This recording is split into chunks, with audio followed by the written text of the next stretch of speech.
tus manos, tu diezmo, tu ofrenda. Si necesitas algún sobrecito para tu diezmo, puedes levantar tu mano.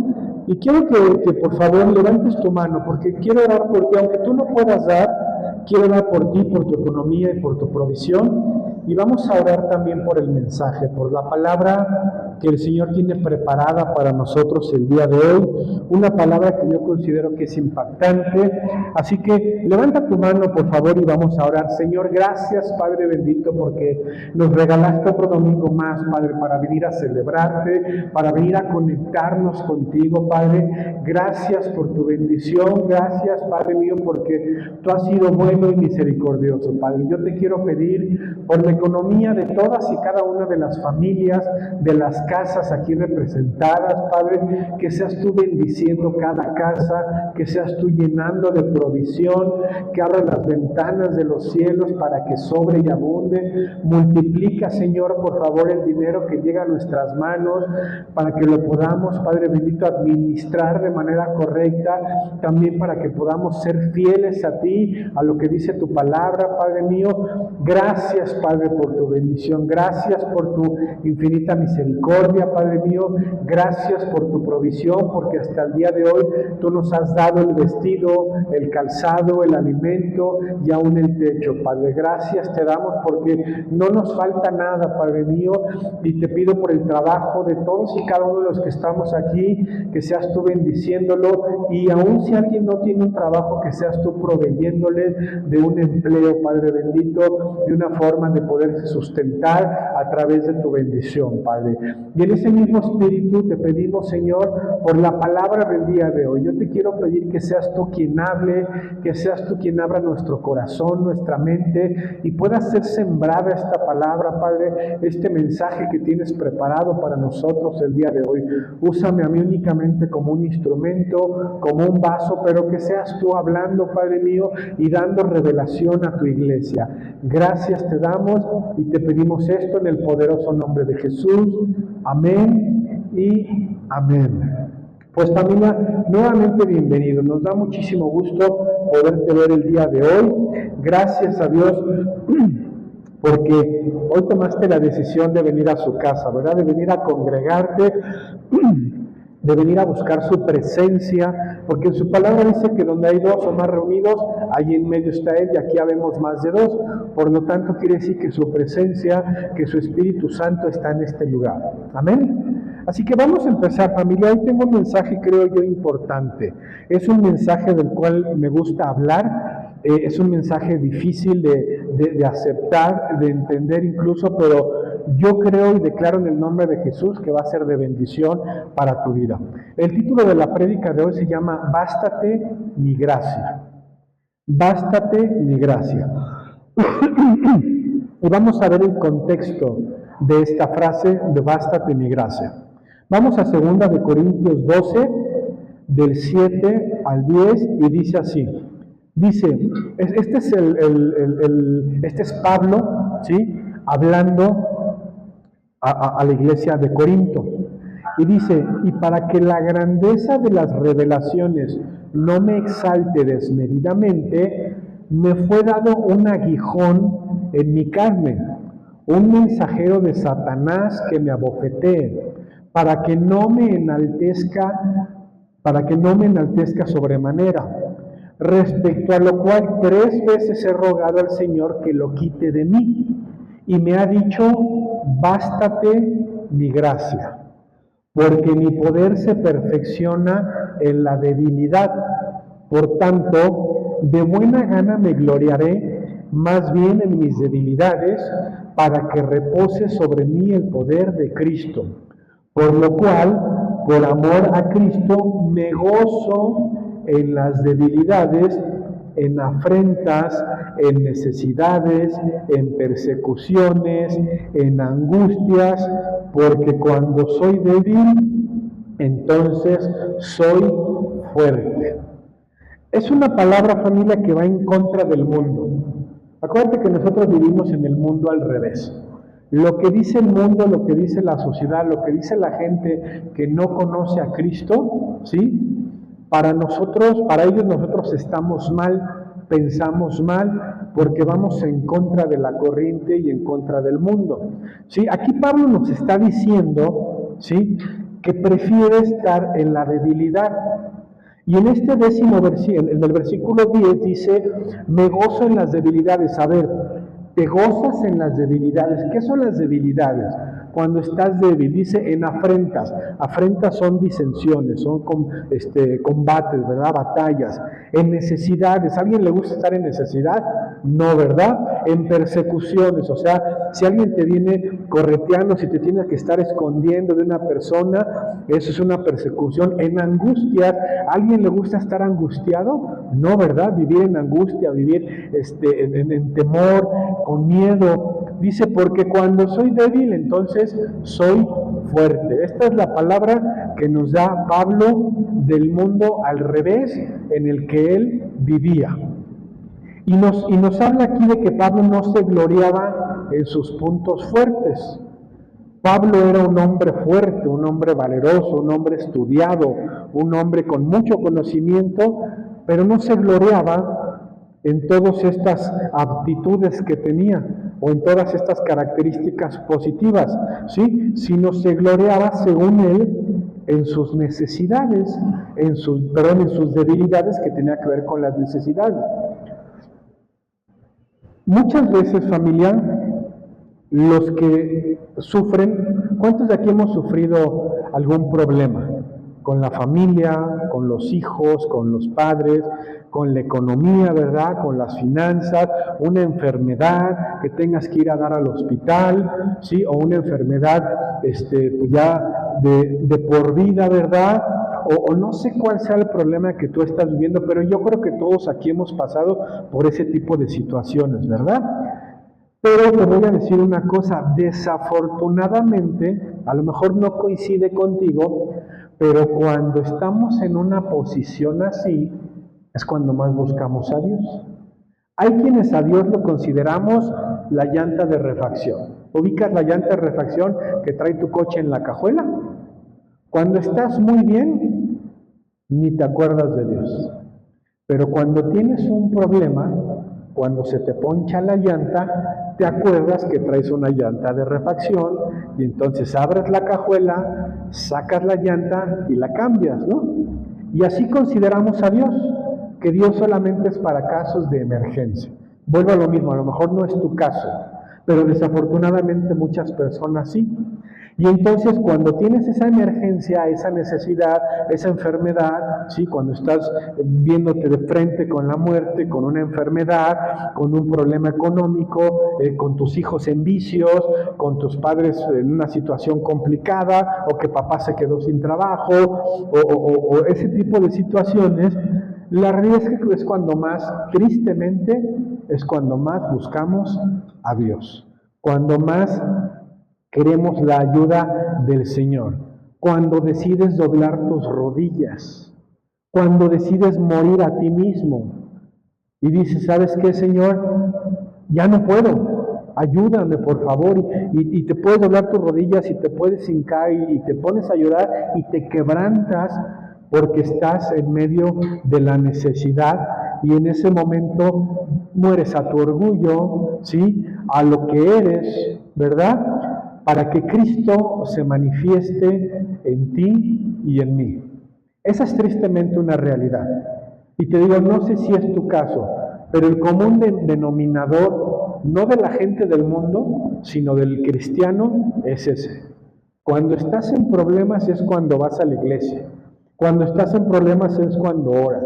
Cuando estás en problemas es cuando te acercas al pastor para que te ayude. Y no me malentiendas, yo estoy aquí para servirte. Y si estás en problemas, tienes necesidad, quieres platicar, para eso me puso el Señor aquí a mí. Pero no esperemos hasta que tengas el agua hasta el cuello, ¿verdad? Como dicen por ahí. El aguijón en la carne. Vamos a hablar un poquito del aguijón en la carne.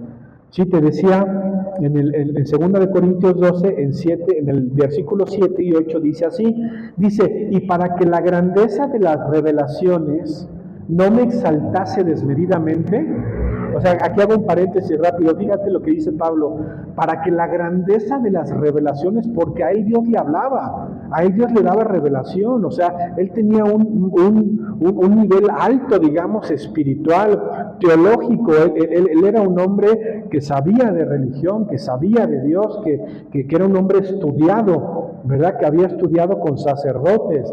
Y dice, y para que la grandeza de las revelaciones no me exalte a mí desmedidamente, o sea, no me crea yo mucho, no me considere yo mayor, perfecto, bueno, santo y digno, me fue dado un aguijón en mi carne.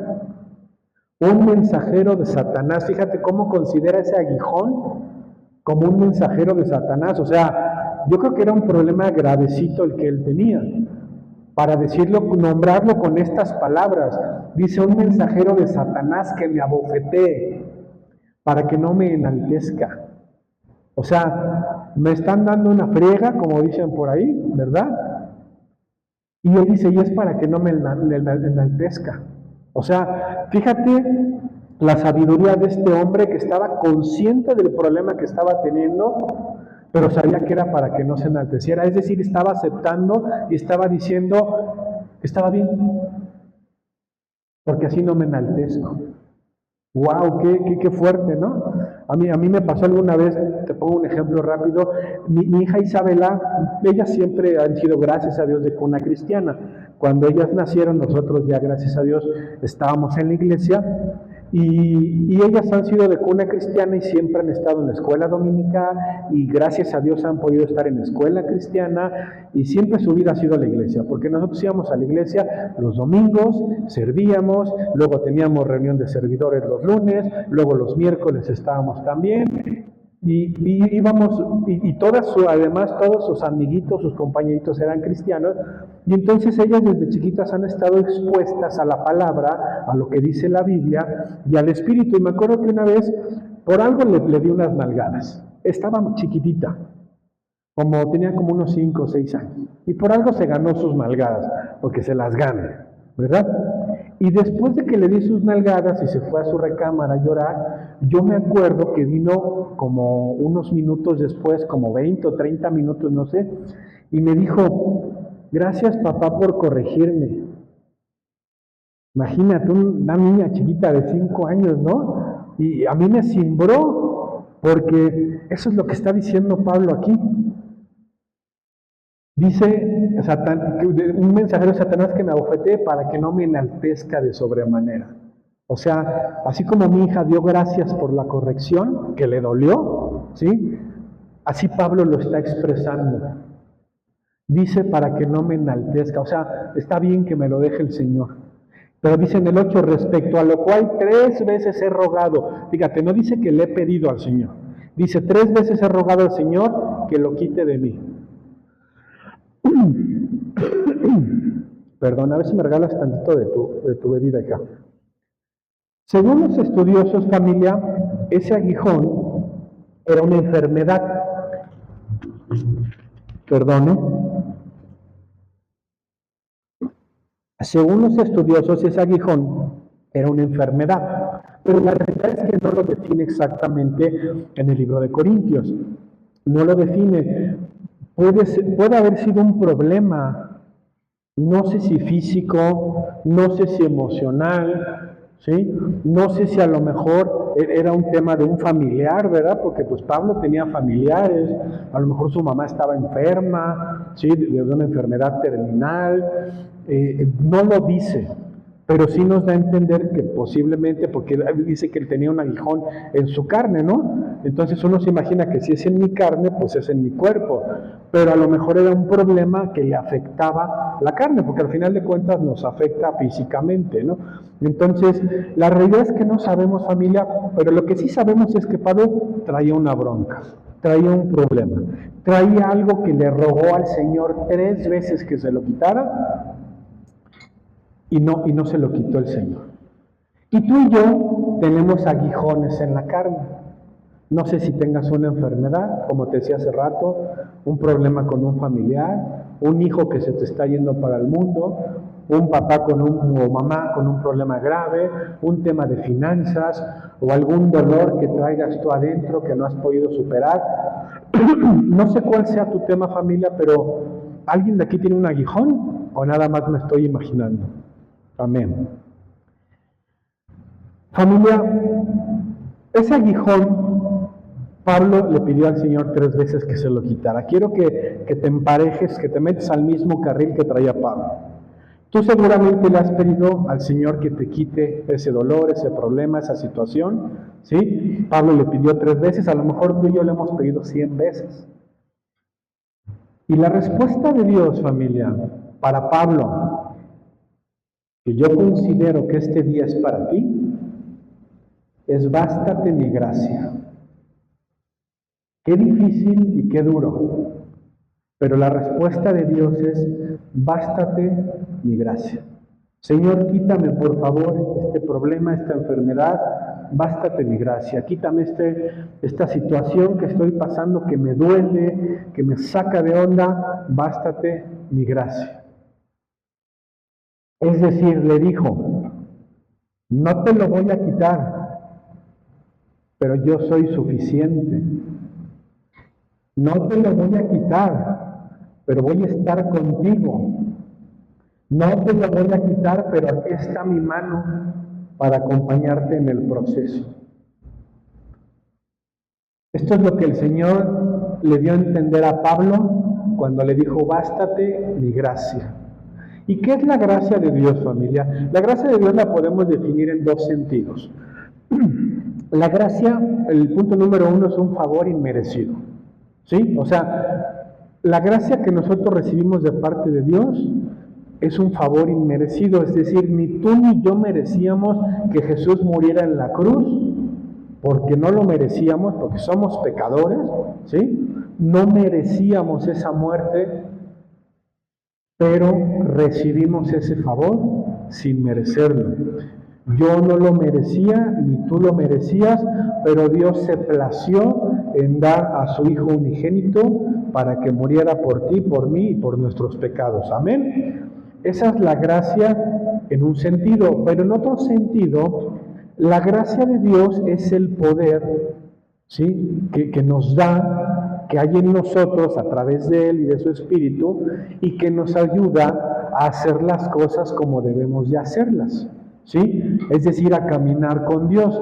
Tú y yo leemos la Biblia o llegamos a la iglesia, llegamos a los pies de Cristo y empezamos a tener conocimiento, ¿sí? Y a saber lo que está mal y lo que está bien. A lo mejor tú ya sabías, pero yo cuando llegué a la iglesia, yo me encontré con muchísimos errores que yo cometía que resulta que estaban mal.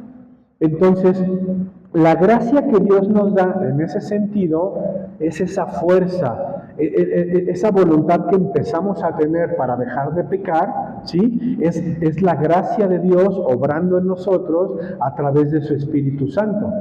Y en ese sentido es en el que la estamos tomando en este mensaje, familia. La gracia de Dios nos da fuerza, nos sustenta, nos guía, nos impulsa, ¿sí? Y tenemos que entender que Dios te está dando y me está dando esa gracia para caminar con tu aguijón y con mi aguijón. Ya definimos que el aguijón es nuestro problema, ¿amén? Entonces el Señor nos está dando esa gracia para caminar cada uno con nuestro aguijón, con nuestra aflicción, con nuestra necesidad, con nuestro problema. Es decir, si tú lo tomas así, en base a lo que te estoy diciendo, la respuesta del Señor para ti, para hoy es, no te voy a quitar el aguijón, mijito, pero te voy a dar la gracia para poder soportar ese aguijón, para caminar contigo, voy a estar a tu lado en todo momento, te voy a acompañar, te voy a ayudar en ese proceso que estás pasando. Y familia, nada debería de poder apartarnos de esa gracia, ni el propio aguijón, obviamente, porque el aguijón hace que nos apartemos del problema, de Dios. ¿Sí? Ese problema lo llevamos a un nivel más alto que el de Dios. Lo idolatramos, aunque no querramos, porque un problema no lo quieres idolatrar, o sea, no lo quieres exaltar, pero en nuestra propia vida lo exaltamos y lo llevamos más arriba. Esa es la realidad. pero no debería de apartarnos de la gracia de Dios. Dice en Romanos 8:35, dice, ¿quién nos separará del amor de Cristo? Tribulación, angustia, persecución, hambre, desnudez, o peligro, o espada. Como está escrito, por causa de ti somos muertos todo el tiempo, somos contados como ovejas de matadero. Antes de todas estas cosas, somos más que vencedores por medio de aquel que nos amó, por lo cual estoy seguro que ni la muerte, ni la vida, fíjate, cosas negativas y positivas, ni la muerte, que lo vemos como negativo, que no debería ser así porque sabemos que vamos con Dios, ¿verdad? Dice, ni la vida, que es algo bueno, ¿sí? Ni ángeles, que los ángeles no es algo malo, ¿verdad? Ni principados, ni potestades, ni lo presente, ni lo porvenir, ni lo alto, ni lo profundo, ni ninguna otra cosa creada nos podrá separar del amor de Dios, que es en Cristo Jesús, Señor nuestro. Es decir, tu aguijón y mi aguijón no tendría que separarnos del amor de Dios y de la gracia de Dios. Nada debería de apartarnos, familia, ni siquiera eso que tanto nos duele, eso que traes clavado en tu carne, que yo sé que te lastima, porque duele, ¿verdad? Las aflicciones, los problemas duelen, pero a lo que quiero ir con este mensaje, familia, es que esa aflicción y ese problema que traes tiene que ser usado para bien, como lo recomienda Pablo, ¿sí? Y él lo recomienda a través de lo que él sufría, porque también luego es muy barato y muy fácil hablar, ¿verdad? Pero él está diciendo lo que él sentía, el problema que él traía, pero aún así decía, Señor, que sea tu voluntad. 1 Corintios 10:13 dice, no os ha sobrevenido ninguna tentación que no sea humana, pero fiel es Dios que no os dejará ser tentados más de lo que podéis resistir, sino que dará también juntamente con la tentación la salida para que podáis soportar.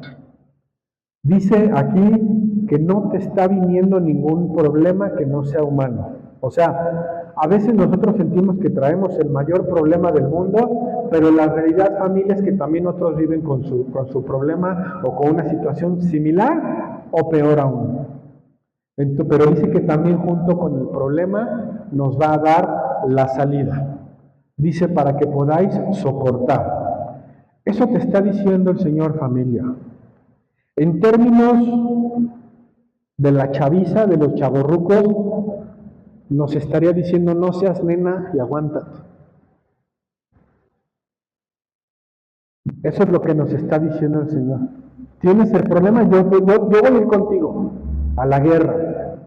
Vamos a ir juntos, pero aguántate. No es algo que estás sufriendo más que los demás en el mundo. Nuevamente, bástate mi gracia, dice el Señor. Porque, familia, la victoria, a veces nosotros pensamos, ¿sí? Es que Dios nos quite ese problema. Pero si te fijas, está completamente opuesto a lo que dice Pablo. Pablo no dice, o sea, sí suplicó, sí le rogó al Señor, pero entendió que no se lo iba a quitar, entendió el mensaje de Dios y dijo, bueno, pero no dijo, ya estoy derrotado, ya como no me quitó ese aguijón, vivo en derrota, vivo amargado, vivo tirado en el suelo. No, él dijo, ok, es para que no me exalte. ¿Sí? Entonces, Dios a veces no nos va a quitar ese problema, familia. A veces sí y a veces no. Pero la victoria no es que te quite el problema, que te ayude con esa situación. La victoria, ¿cuál es? Es que Dios te da su gracia para caminar juntos a través de ese proceso, de ese aguijón. ¿Sí? Y la gracia es para todos los creyentes, familia, porque a lo mejor tú dices, bueno, la gracia es para el pastor, porque el pastor trabaja para el Señor, ¿verdad? El pastor está en otro nivel. No, familia, tú y yo estamos en el mismo nivel. A lo mejor yo tengo un poquito más de compromiso que tú, pero no creas que soy el mejor ser humano o el mejor hijo de Dios. Yo también sufro de situaciones y de aflicción como tú. ¿Sí? Nada más que a lo mejor tengo un poquito más de compromiso, ¿sí? Que yo decidí comprometerme más con el Señor. Pero familia, la gracia es para ti y es para mí, es para todo creyente. Y es que a veces, familia, no queremos quitar nuestra mirada de este mundo. Queremos vivir afanados, aferrados a nuestro aguijón. Te despiertas en la mañana y lo primero que ves es tu aguijón. Y en la noche, al final del día, lo último que ves es tu aguijón. Y no permitimos que fluya el poder de Dios porque todo el día estamos en ese afán. Es decir, se vuelve un ídolo, te reitero. O sea, no le dedicas tiempo a Dios porque estás pensando en tu problema. No haces las cosas como Dios quiere porque estás pensando en tu problema. Y todo el tiempo se te va pensando en el problema. Y entonces puede ser que estás bloqueando la entrada de la gracia del Señor. Espero que no estar hablando de una manera compleja, pero tú solito puedes estar bloqueando. Yo he dicho en otras ocasiones que nosotros a veces alargamos los procesos. Porque Dios, a ver, el propósito de que tú seas procesado y que nosotros seamos ese barro en manos del alfarero, Dios hay situaciones con las cuales nos procesa. Pero uno está de terco y de necio y no entiende lo que Dios quiere hacer con nosotros, y a lo mejor era un proceso que iba a durar un mes, pero a lo mejor me lo aventé en un año. ¿Por qué? Porque yo mismo estoy alargando mi proceso porque no me quiero dejar corregir. ¿Sí? Como los niños, ¿verdad? O sea, mientras más se portan mal, pues más hay que pegarles. Y ellos entonces alargan ese sufrimiento, por decirlo así, ¿verdad? Porque siguen en su necedad y en su terquedad. Es como el que se casa, ¿sí? Y después de un tiempo se divorcia y termina mal, ¿sí? Y luego se vuelve a casar y otra vez, y ya se avienta 3, 4, 5, 6 matrimonios, y no está entendiendo que el que está mal es él, que el que trae un patrón incorrecto es él. Le preguntas y sus 6 mujeres son unas desgraciadas, ¿verdad? Esa es la realidad, pero no. Él está alargando su proceso, y a veces, familia, eso nosotros lo hacemos por no entender y por no aceptar la frase, bástate mi gracia. El Señor nos dice, yo te voy a acompañar, pero tú le dices, no, Señor, es que estoy sufriendo.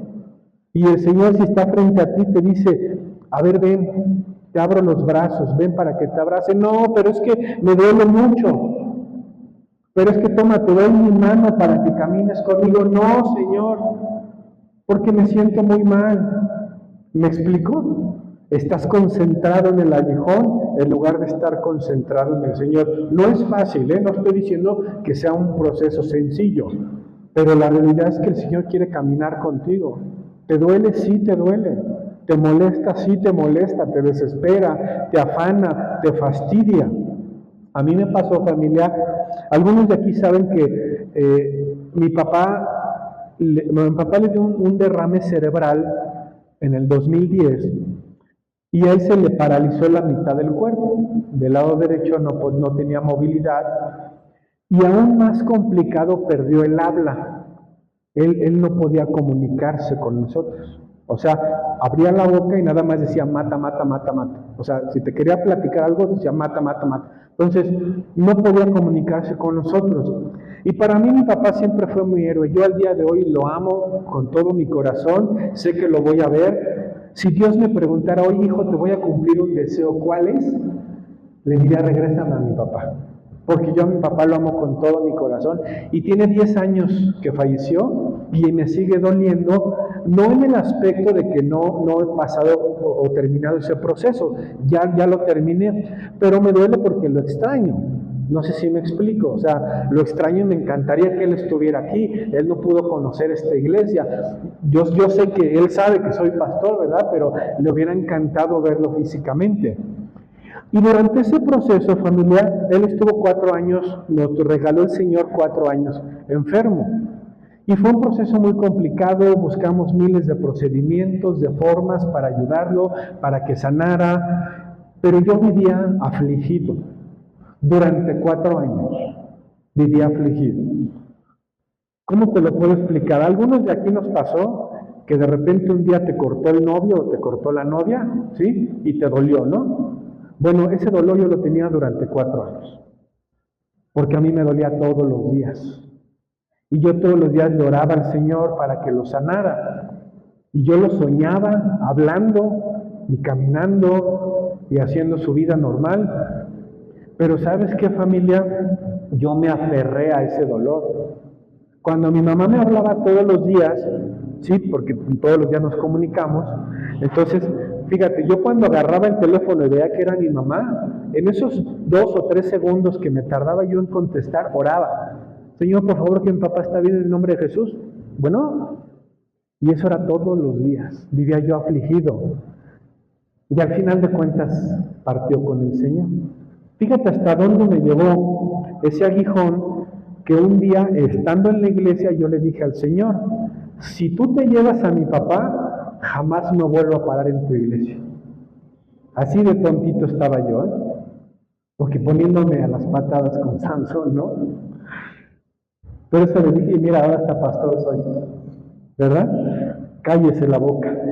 Entonces, pero yo estaba aferrado, y hoy te lo digo con calma, ¿verdad? Pero estaba yo aferrado a la salud de mi papá, a que mi papá sanara. Y un día me dijo mi esposa, Dios me dijo que lo va a sanar. Y a la semana falleció. Sí sanó, pero sí entiendes en dónde, ¿verdad? Porque allá ya no hay aflicción, ya no hay dolor, ya no hay enfermedad. Pero a mí me dijo el Señor, me acaba de decir que lo va a sanar. Nada más que se fue de este mundo, pero bueno, yo sé que me voy a reencontrar con Él. Pero toda esta historia que te acabo de platicar, familia, es porque yo no entendí que el Señor me dijo, bástate mi gracia, no voy a sanar a tu papá, pero voy a estar contigo. No voy a sanar a tu papá, pero aquí está mi mano. No voy a sanar a tu papá, pero voy a caminar contigo. Pero yo no lo entendía, familia. Pero esa debilidad sirvió para que el día de hoy yo esté en este lugar.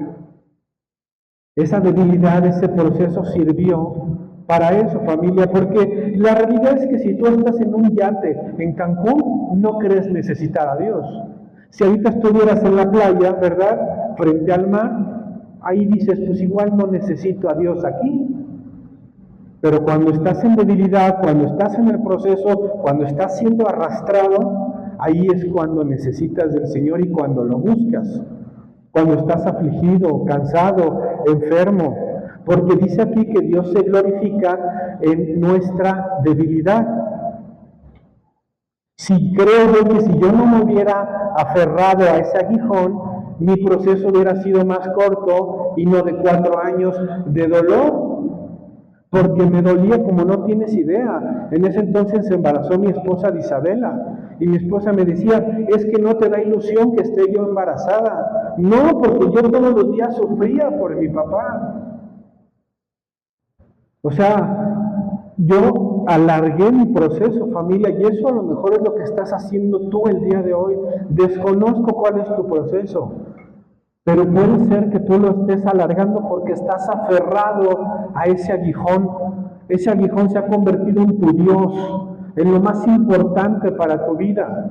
¿Y qué te está diciendo el Señor el día de hoy? Ahí está el aguijón y no te lo voy a quitar, pero olvídate del aguijón, camina conmigo. Pero es que me duele, no importa, camina conmigo. Yo estoy aquí contigo, vamos juntos. Vamos a regresar a Pablo, familia, en Hechos 9. Él era un hombre fuerte, un hombre duro, un hombre que mataba cristianos. No sé si has leído acerca de Pablo. Pablo mataba cristianos. Pablo era del bando contrario a Jesucristo, ¿sí? Y él apresaba a los cristianos, digamos que tenía la función de policía y los mataba. Esa era la chamba de Pablo. El Pablo que Dios amaba, esa era su chamba. Dice en Hechos 9, Saulo, Dios le da el nombre de Pablo, pero su nombre era Saulo de Tarso. Saulo respirando aún amenazas y muerte contra los discípulos del Señor. Esto es antes de que Jesús se encontrara con él. Dice, respirando aún amenazas y muerte contra los discípulos del Señor, vino al sumo sacerdote y le pidió cartas para las sinagogas de Damasco, a fin de que si hallase algunos hombres o mujeres de este camino, los trajese presos a Jerusalén. O sea, si se encontraban unos cristianos, ¿sí?, se los iba a traer presos a Jerusalén. Mas yendo por el camino, aconteció que al llegar cerca de Damasco, repentinamente lo rodeó un resplendor de luz del cielo. Y cayendo en tierra, oyó una voz que le decía: Saulo, Saulo, ¿por qué me persigues? Él dijo: ¿quién eres, Señor? Y le dijo: yo soy Jesús, a quien tú persigues. Dura cosa te es dar coces contra el aguijón. Él, temblando y temeroso, el valiente Pablo, Saulo, matacristianos, religioso, sacerdote, dice, temblando y temeroso, dijo: Señor, ¿qué quieres que yo haga? Y el Señor le dijo: levántate y entra en la ciudad y se te dirá lo que debes hacer. Y los hombres que iban con Saulo se pararon atónitos, oyendo a la verdad la voz, mas sin ver a nadie. Entonces Saulo se levantó de tierra, y abriendo los ojos no veía a nadie. Así que llevándole por mano, le metieron en Damasco, donde estuvo 3 días sin ver, 3 días ciego, y no comió ni bebió. Pablo pasó de ser el hombre fuerte, el hombre con súbditos, el hombre con todo el poder, ¿sí?, ante un sacerdote, ¿verdad?, que en ese entonces no era como ahora, o sea, era considerado un nivel muchísimo más alto, y pasó de estar en esa posición a ser el hombre más débil, ciego. A ver, defiéndete, ciego. Porque cuando eres ciego de nacimiento, entiendo que tus habilidades son otros sentidos de tu cuerpo funcionan de manera mejor, ¿verdad? Tus habilidades. Pero él estaba acostumbrado a ver, y a partir de ese momento se quedó ciego. A ver, defiéndete, a ver, camina, a ver, ve al baño, a ver, come, a ver, báñate, ¿verdad? Pasó de ser un hombre fuerte y poderoso a estar en un estado completo de vulnerabilidad, desarmado, débil, ciego. Pasó de ser perseguidor a estar acabado y derrotado en el piso. 3 días estuvo ciego, familia, pero llegó a entender que él ya no era fuerte, ¿sí?, que había caído rendido ante el Señor. Y en esa debilidad, familia, Dios se glorificó, y a partir de ese momento cambió su vida. Porque si tú lees la palabra, después de ese momento, después de ese encuentro con el Señor, su vida cambió. Ahora ya no buscaba cristianos para matarlos y apresarlos, sino ahora era de los que luego nos dicen por ahí aleluyas, ¿verdad?, que andamos en la calle compartiendo el evangelio. Ahora se convirtió Pablo, a pesar de haber tenido una formación teológica con sacerdotes de la más alta calidad. Pero en ese momento, familia, es cuando viene la gracia de Dios sobre Pablo, ¿sí? Es decir, él recibe ese favor inmerecido y él recibe ese poder de parte de Dios. Obviamente recibe la salvación y se transforma, se convierte en cristiano, en lo que él más odiaba, porque yo creo que odiaba a los cristianos. Porque si te gusta matar cristianos, ¿sí?, si te gusta golpear cristianos, pues yo creo que él odiaba a los cristianos, ¿no? Pero pasó a ser completamente lo contrario. Y ¿sabes qué, familia? Esto me recuerda a Jesús. Porque habla aquí, te decía desde el principio, que Pablo decía que estaba mejor en la debilidad. Amén. Entonces, cuando Jesús es apresado y crucificado, si tú lees la palabra, ¿en qué momento Jesucristo, el Hijo de Dios, estuvo en la posición más vulnerable y más débil? En la crucifixión, ¿verdad? Ahí fue cuando estuvo más débil. Pero se perfeccionó el poder de Jesús en su muerte. Después sabemos que fue resucitado, ¿verdad?, levantado de los muertos y ascendió. Pero si tú lees el Nuevo Testamento, en el momento en el que Jesús estuvo más vulnerable, más débil, fue en ese proceso de la crucifixión. Cuando cualquier hijo de vecino le podía llegar y escupir en la cara y darle una bofetada y maltratarlo y golpearlo. y humillarlo. Como Pablo, después de esa vulnerabilidad, cambió su vida. Como Jesús, después de estar en esa posición vulnerable, cambió su vida porque de ahí ya ascendió a los cielos, ¿verdad? De esa misma manera, piensa tantito si la vulnerabilidad que estás viviendo hoy, la debilidad que estás viviendo hoy, será el parteaguas en tu vida para que cambie tu vida, como cambió la de Jesús o como cambió la vida de Pablo.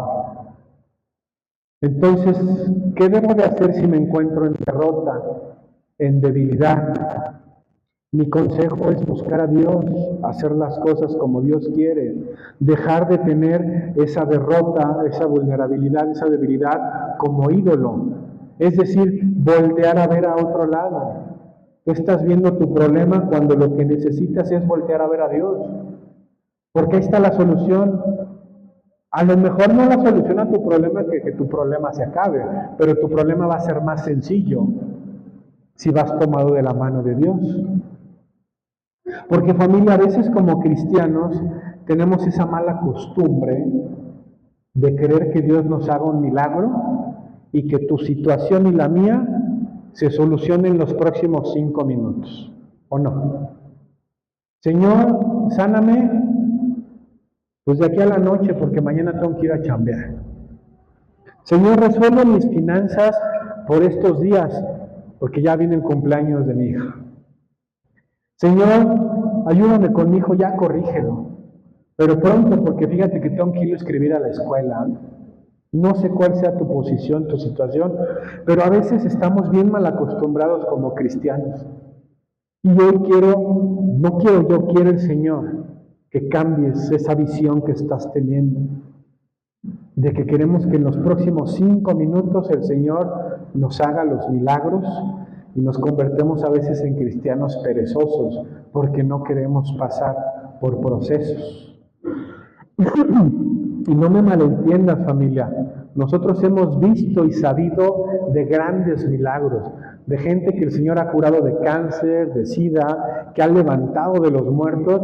Allí en nuestra iglesia en Veracruz, 2 veces resucitaron 2 personas.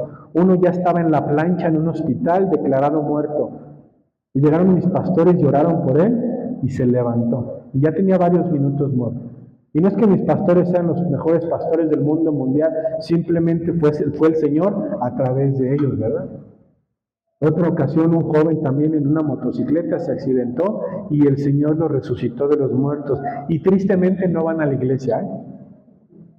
Te hago un paréntesis. Pero el Señor puede hacer milagros, claro que sí. Nosotros sabemos y hemos visto. Pero a veces te dice, bástate mi gracia. Bástate mi gracia. Vivimos un cristianismo instantáneo, familia, que queremos que evitar toda prueba, todo desierto, ¿sí? O sea, que queremos victorias instantáneas. Te he dicho varias veces y yo a veces lo reitero, pero me gusta mucho esta frase que una vez vi en Facebook que decía que ningún marinero se formó en un mar en calma. De verdad es que es una frase bien padre, por lo menos a mí me gusta. O sea, ¿cómo quieres formarte como hijo de Dios, como discípulo, como guerrero del Señor y no quieres pasar por los procesos? Tenemos que pasar por los procesos. ¿Cómo vas a ser experto? ¿Cómo vas a ser un marinero experto si estás todo el día, si tu barco está en una alberca, sin olas, sin mal clima, sin tener que tener una toma de decisiones importantes? Pero escucha una buena noticia, familia. No es esta prédica, esta palabra del Señor, no es para que te sientas triste y digas, bueno, pues ni modo, voy a caminar con mi problema. Tristemente, no, familia. Va a ser liberador para ti y para mí el no tener que estar concentrados en ese aguijón todos los días. Cuando tú a tu aguijón le digas, ya no me importas, mejor me importa el Señor, mejor me fijo en el Señor, mejor sigo a Dios, te vas a liberar de una carga. El Señor quiere llevar tus cargas, pero tienes que aprender a soltar tus cargas, tienes que aprender a soltar ese aguijón. Porque ¿sabes qué, familia? Las últimas 2 semanas hemos estado hablando acerca de poner a Dios en primer lugar. Entonces hoy te estoy resumiendo en esta tercera palabra, en esta tercera prédica, que tienes que poner a Dios en primer lugar y no a tu aguijón. Dios quiere que sueltes ese aguijón. Ponte sobre tus pies, familia.